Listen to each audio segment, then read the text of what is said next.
ஓம் ஸ்ரீ குருப்யோ நமக. ஹரஹர சங்கர, ஜெய ஜெய சங்கர. தெய்வத்தின் குரல், 2ஆம் பாகம். அத்தியாயம் பிரமாணங்கள். பிரத்யக்ஷ அனுமானங்களோடு நியாயம் சொல்கிற மற்ற இரு பிரமாணங்கள் உபமானமும் சப்தமும் ஆகும். உபமானம் என்பது என்ன? நமக்கு தெரியாத ஒன்றை தெரிந்த ஒன்றின் ஒப்புவமையால் தெரிந்து கொள்வது. கவயம் என்று ஒரு மிருகம் இருக்கிறது. அது எப்படி இருக்கும் என்று நமக்கு தெரியவில்லை.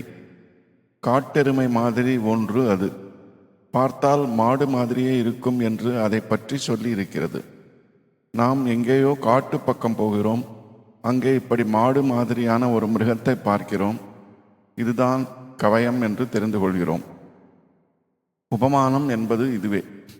சப்த பிரமாணம் என்பது வாக்கு ரூபமான வேத பிரமாணமும் சத்துக்களான பெரியவர்களின் வாக்கும் ஆகும். நமக்கு தெரியாத விஷயங்களை வேதமும் மகான்களும் சொல்லுகிற போது அதிலே பொய்யே இருக்காது என்று பிரமாணமாக எடுத்துக்கொள்ள வேண்டும். வேதம் ஈஸ்வர வாக்கு என்பதே நையாயிகர்களின், அதாவது நியாய சாஸ்திரக்காரர்களின் கருத்து. அதனால் அது பிரமாணம்.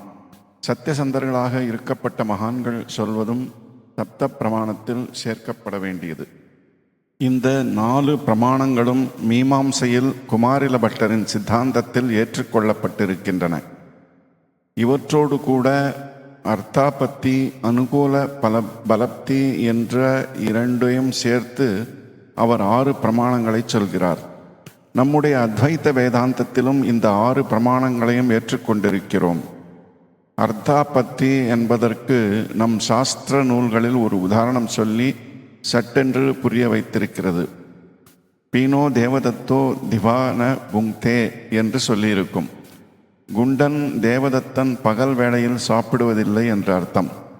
பகலில் சாப்பிடாமலும் அவன் இளைக்கவில்லை, குண்டாக இருக்கிறான் என்று இந்த வாக்கிலிருந்து ஆகிறது. இதிலிருந்து என்ன தெரிகிறது? அவன் இரவில் நன்றாக சாப்பிடுகிறான் என்று தெரிகிறது. சாப்பிடாமல் இருப்பது ஆனாலும் அதனால் இளைக்காமல் இருப்பது என்பது மாதிரியான ஒரு முரண்பாட்டிலே இது முரண்பாடு இல்லை என்பதற்கான காரணத்தை கண்டுகொள்ள உதவுவதே அர்த்தாபத்தி என்ற பிரமாணம்.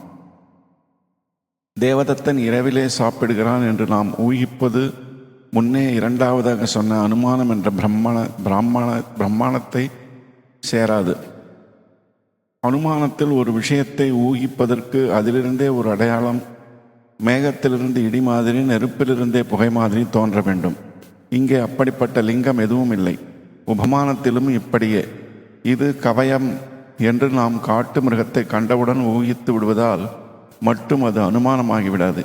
இங்கேயும் லிங்கத்தை கொண்டு மிருகத்தை நாம் அடையாளம் புரிந்து கொள்ளவில்லை. ஏற்கனவே நமக்கு தெரிந்த கவய வர்ணனையின் ஒப்புவமையாலேயே அறிகிறோம். கடைசி பிரமாணம் அனுபலப்தி. ஒன்று இல்லை என்பதை அறிந்து கொள்வதே அனுபலப்தி. அபாவம் என்பதை 7 பதார்த்தங்களில் கடைசியாக நியாயத்தில் சொல்லி இருக்கிறது என்றேன் அல்லவா? அந்த அபாவத்தை நாம் எதனால் தெரிந்து கொள்கிறோமோ அதுவே அனுபலப்தி. அந்த கொட்டகையில் யானை இருக்கிறது, போய் பார் என்று சொன்னால் போய் பார்க்கிறோம்.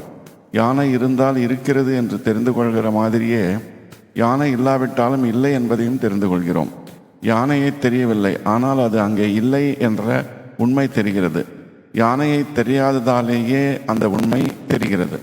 இம்மாதிரி ஒன்று தெரியாததாலேயே உண்மை தெரிவது அனுபலப்தி. நியாயத்தில் அர்த்தாபத்தியும் அனுபலப்தியும் இல்லை.